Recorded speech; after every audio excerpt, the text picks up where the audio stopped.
Opposition leader Jagdeo recently suggested to President Granger constitutional amendments to facilitate persons living overseas to apply for the position of chairman of the Guyana Elections Commission (GECOM).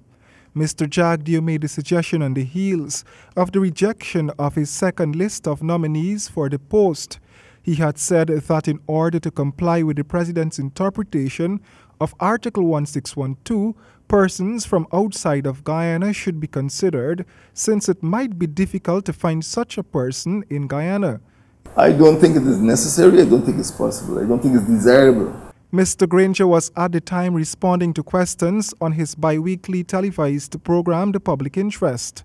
The president maintained that the criteria set out by him is in keeping with the Constitution. My criteria have not been challenged. So when the second list came, it was quite apparent. I think even a blind man could see that there were names on the list which could not conform to the criteria which had been laid down.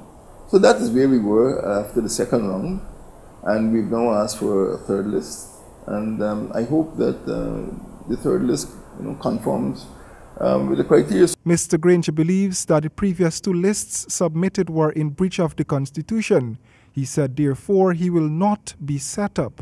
The danger is that some names, and I'm not going to name any names, some names may appear on the list which do not conform to the criteria, and it therefore narrows my choice.